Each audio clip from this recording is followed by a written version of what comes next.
Welcome to the Automotive Diagnostic Podcast. We're going to explore ways to sharpen our diagnostic skills, find learning resources, and hear from experts in the automotive field. I am happy to have Automotive Seminars as a sponsor for the show.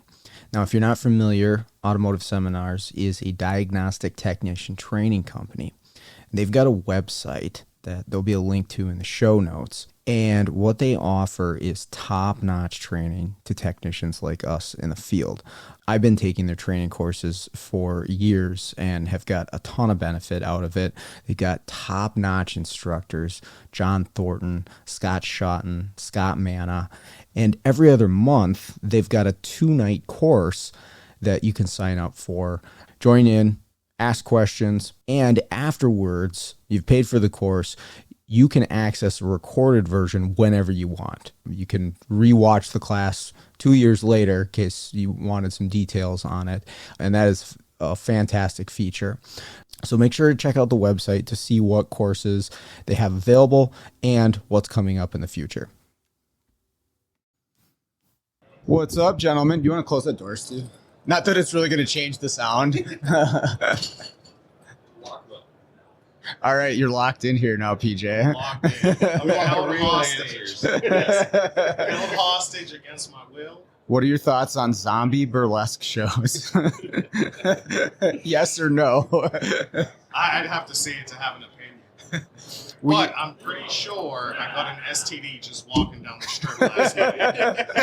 Yeah, Sean got felt up this morning. I did. I had a homeless lady touch me this morning while I was waiting for Mike. She came up to me like kind of smooth. I was leaning against the railing outside that CVS waiting for her. She like leans against the railing, just like reaches her hand over. I was looking at my phone. I'm like, ah.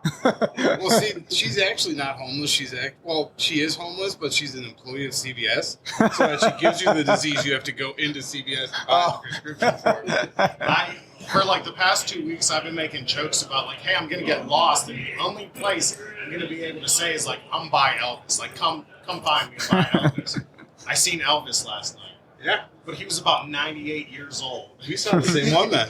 Did you? He was about 98 years old and had gray hair. Looked nothing like Elvis. He was just playing Elvis on like a jukebox. How many times have you been asked by the burlesque ladies to have your picture taken with them? With their cheeks hanging out. None so. We were walking around yesterday, and me and Steve and I were those that care, and I think it was about 3 or 4 of them, and they all were different colors. Oh yeah, he goes, we had the demon-looking ladies and then the angel-looking ladies. right, depending on what kind of time you wanted to have. So Exactly. you guys have been here since Sunday, right? Monday. Monday, yeah. Yep. Have you guys been anywhere else but here for the most part? We went over to a comedy show over at the Rio, which was pretty fun. Who was it? It was people I'd never heard of, like they'd been on Comedy Central or Conan or whatever, but The host was the Mattress King from Friends. oh yeah. That's a lame claim to fame. I told Lisa, and she almost lost her mind. She goes, "No way, you met him." Last Saturday, we met Al Borland at the local mall in Minnesota, and then I get to meet the Mattress King. This place is all about the 90s. Andrew's right. Yeah. Tons of Max Fox 20 walking down the street. Yeah, the comedy show is what we decided instead of the zombie burlesque. Those were our 2 things Monday night that we were going to do, but there's still time. We could still go to that show. Have you done any good eating? No, I flew in. I got in at 7 o'clock last night. Ooh. And I went to like Guy Fieri's with Rich Falco last night. Food was terrible. So yeah, that's the only food I've had here.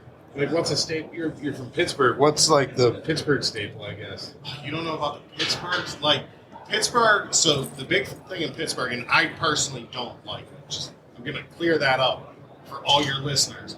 It's called a Permane sandwich, so it's bread with like your basic meats, right? Your salami and everything, but they put coleslaw on it, they put French fries on it, stacked up like 4 inches tall. Pretty disgusting. That's Pittsburgh food. Because we got our claim to fame's the Juicy Lucy. Have you ever had one of those? There's 2 patties with cheese in the middle. And then they cook the burger, so when you take a bite, the cheese is in the middle. I'd be down and out for like 3 days. It's like a giant pizza roll because like the inside is molten lava. Say goodbye to your taste buds. It doesn't matter if it tastes good or not because it's just gonna burn them off. Yeah, there's like 2 bars that claim to have come up with it, and they fight about it. I think Detroit has one for their whatever's. Like each city seems to have something like that. Steve had his first Reuben sandwich last night. Oh, yeah. in New York, Greenberg's. New York. Yeah. It's pretty good. In my opinion, the best Reuben around is over at the deli at New York. Like, excellent. So if you like Reuben's, go check that out. Where else have you guys ate? Where else is there good to eat here? I mean, there's so many places. What else have we had? We ate at our first place was House of Blues. That was all right. In our That hotel. wasn't bad. It was a good sandwich. Yeah. Otherwise, we haven't done anything too crazy yet. So Got to hit the buffet at Caesar's Palace for seafood night. yeah, there you go. Hard pass. I don't do a lot of anything. Don't give me a high five until you know what I eat. All right, I'm like stuck with pizza and chicken nuggets. Chicken That's it. nugget. That's like They it. have both of those. A nice, Probably together. a nice 8-year-old palate going on. Exactly. Throw some PBJs in there. Except I don't eat peanut butter, so Give me your hand back. I want my high five. oh man, I have the worst. It's the worst palate. Damn. Is it always since you were a kid or what? For as long as I can remember. Okay. Yeah, like growing up, my parents, without getting into too many details, we had the same foods every day of the week, Okay. over and over. Like Monday was always like spaghetti and meatballs, and then Tuesday was always potatoes and eggs. Okay. Wednesday was always the same thing, and I grew up like enjoying that. And for me, it's not flavor; it's texture. Texture's just missing. The mouth feel. That's why I can't do fish or seafood. It's too rubbery. My Ah. wife and I, we went to a cooking class and we made like stuffed pasta, like raviolis essentially. And I've never ate them before. And the pasta was so slimy.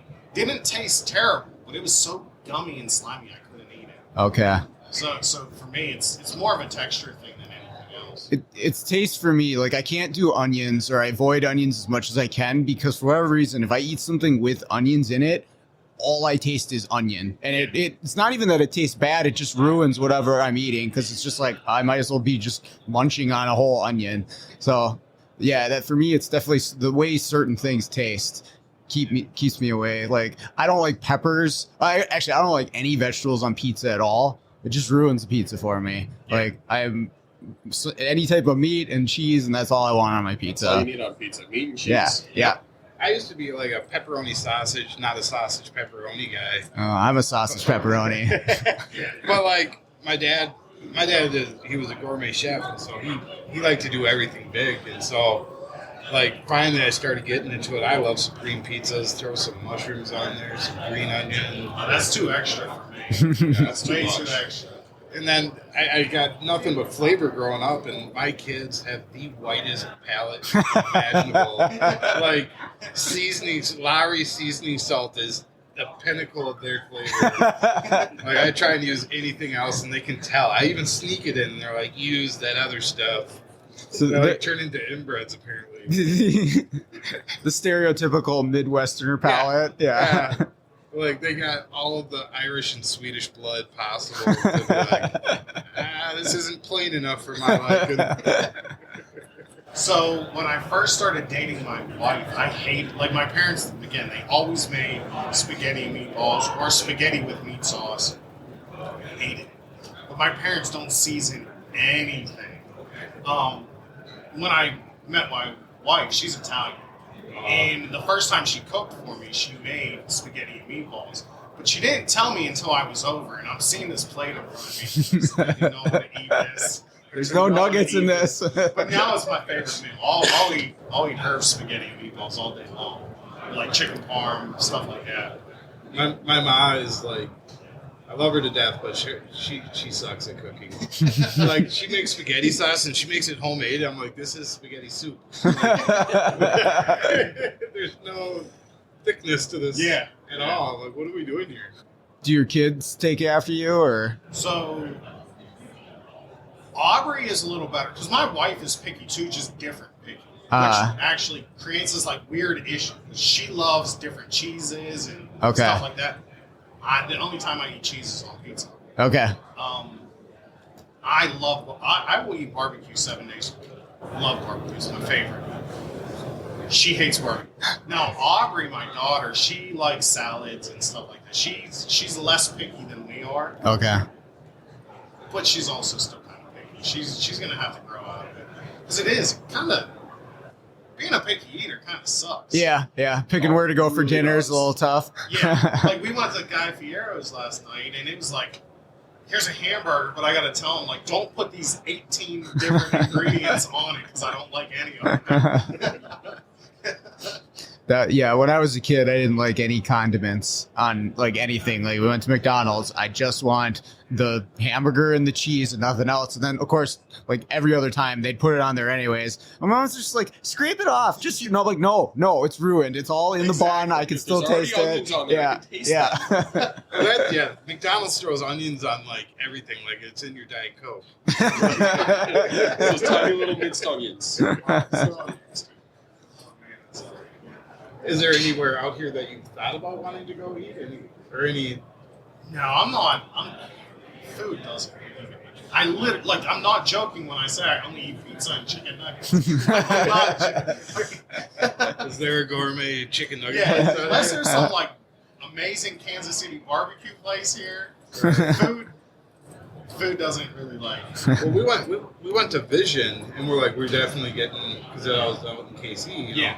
We're definitely getting some good barbecue out here. We ended up going to didn't know it, but it was like an Applebee's of barbecue. Well, so it was Joe's, and so I'm told by David, who's right over there, that's like the best. And I was like, I didn't feel like it was the best. Q39 is my favorite. I do enjoy the Q39. Yeah, that one's good for sure. We for our NHL hockey drafts, our buddies they smoke up some pork shoulder brisket. I'm like, man, that stuff's way better than the crap we had in Kansas City. Oh yeah, for sure. Are you guys going to Vision this upcoming year? Undecided. We got to look at the calendar of events for next year and kind of decide how we want to do it. Because we all came to this event and this is a trial to see how it goes, like shutting down the works for a whole week. So we might do like a 2-2 for this upcoming year, but Vision is an easy one because we can drive. Exactly. And it's obviously a big event, but we are undecided on our event. All right. I'm not a road trip guy anymore. I used to love it. Nope. Turned into an old man. It's an easy just 6 hours just straight down 35. So, that's nothing. Easy. We did Tulsa drive. That really wasn't that bad either. A couple hours, switch drivers, and away we go. Yeah. This episode is brought to you by AutoRescueTools.com and Isaac Rodell. If you are looking to get into module programming, but you are not sure what kind of laptop you're going to need or how to set it up for programming, Isaac is your guy. He can set up laptops specifically to do control module programming for specific brands with partitioned hard drives and all the software that you're going to need to do this. He also sells key cutting equipment, scan tools, and other diagnostic equipment. I bought some stuff from him in the past, and the support is phenomenal. So I highly recommend checking out the website. Again, that's AutoRescueTools.com. The link will be in the show notes. Although I used to drive from Pueblo, Colorado to Forest Lake, Minnesota. That's like a 14-hour drive. I made that drive 2 or 3 times a year, and that was always solo. The furthest I do basically the same drive when I go see my aunt out in Rapid City, South Dakota. But I hate I love road trips when you go. When you're coming back, you're like, yeah, the ride home always sucks. Are you doing Super Saturday? That's right out by you, right? Super Saturday, it's across Pennsylvania, so it's still probably a 5 or 6 hour drive. Okay. And with me being here, I can't. Yeah. I wanted to take my employee to Super Saturday, but the way things went down with me coming here, it's not going to work out. Yeah, I you- am doing Vision. I just got notified that I'm teaching there. Which Oh, is cool. exciting for me. Yeah, you're teaching a class tomorrow, and then what are you teaching at Vision? I have to teach You get to teach. yes, I have privilege. I'm privileged to teach introduction to hybrid vehicles and an electrical class. Okay. Kind of a basic electrical, like building up to basic scope usage. Nice. Yeah, I built the class when I was working in a dealership. I did a lot of like written case studies for like the dealership tech group, and I noticed that a lot of techs would see scope usage and they'd want to skip like the basics of electricity. Just want to do these cool fancy tests Yeah. without knowing what they were really seeing. Mm-hmm. So I built the class on like, here's the basics and here's how they correlate when you're using an oscilloscope. So by basics of electricity, is you start the class by touching a 9-volt battery in your tongue. Like, this is electricity. You feel that? Because that's my basics.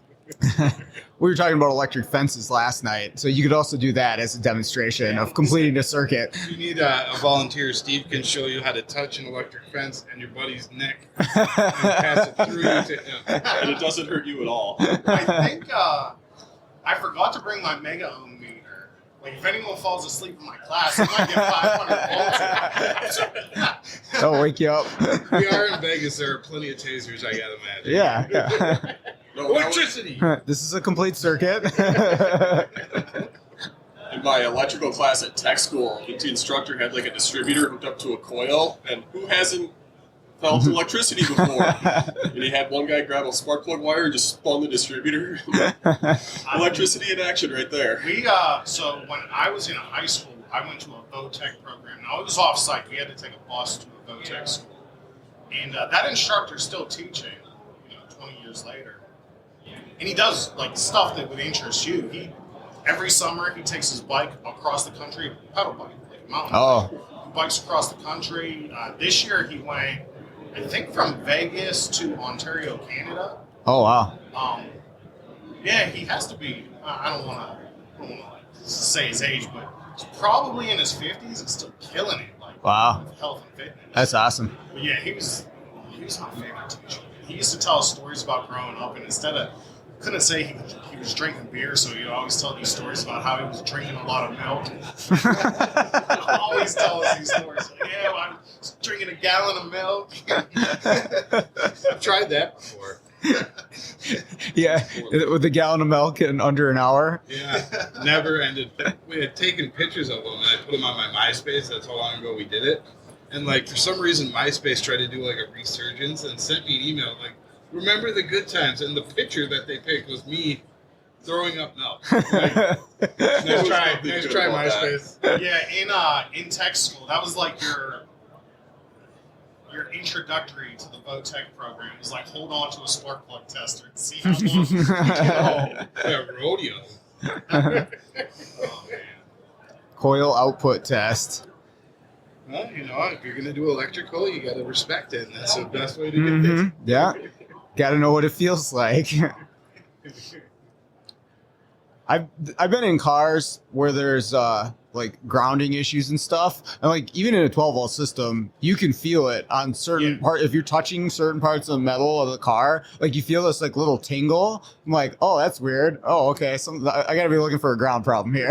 I'm pretty sure that my key card reader on my hotel room is shorted out. Every time I touch my door, I get zapped. And I'm like, I wonder if that was static electricity. But I'm like, no.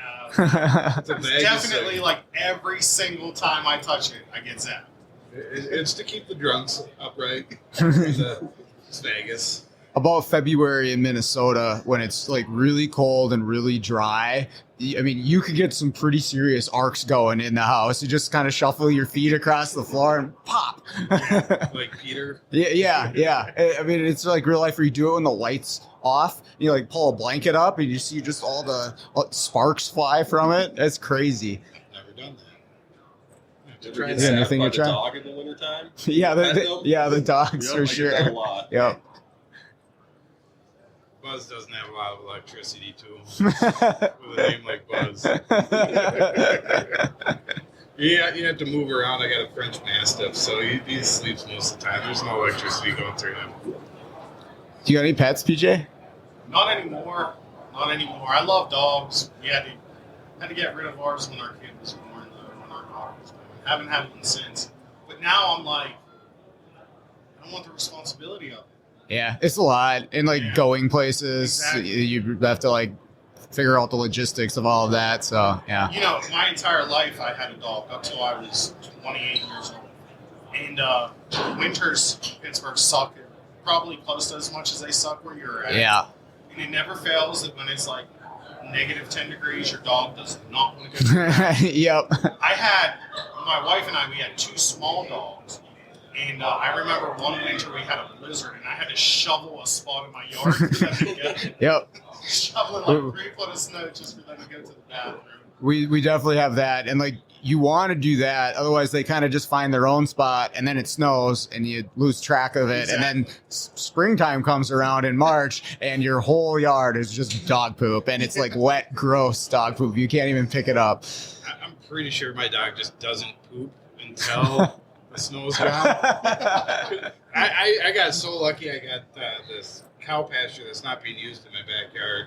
And my dog goes back into the cow pasture, does his business, and comes back. I have not had to pick up poop at all. And I don't know what he does besides poops in the basement.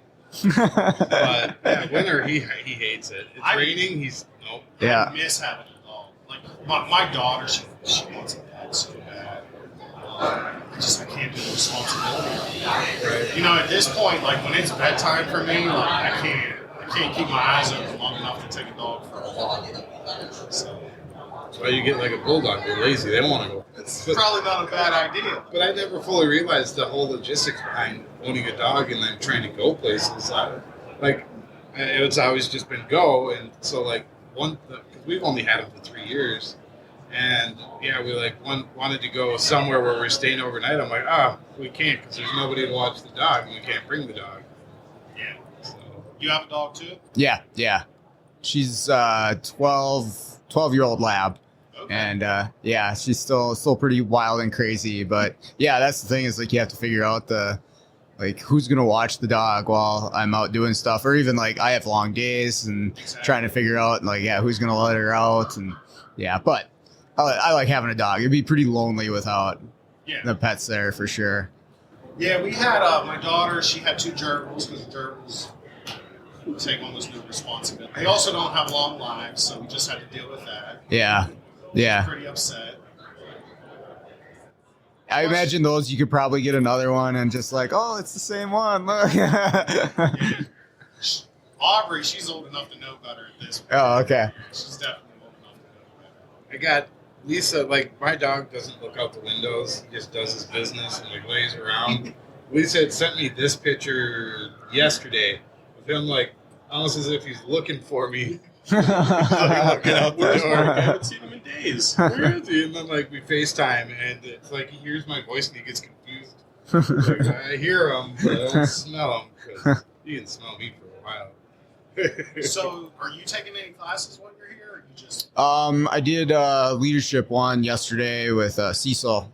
Okay. How was that? It was good. I really enjoyed it. And I he, need to take some business classes. yeah, it's definitely worthwhile, and he was really cool because he hung out afterward, talked one-on-one for I a always while. worry about how they'll correlate to our business. Yeah. I see a lot of marketing classes, but they're geared towards brick and mortars and stuff like that. So that one was good because it was just focused on kind of leadership of a business. Yeah, he tied it back to a lot of shop stuff, where some of it doesn't apply, parts margins and this and, the service writer technician. Although we have that, the dynamics a little different, upselling stuff on a vehicle doesn't necessarily work for us the same way it would in a shop. But a lot of the principles of being a leader still apply. So it was good stuff.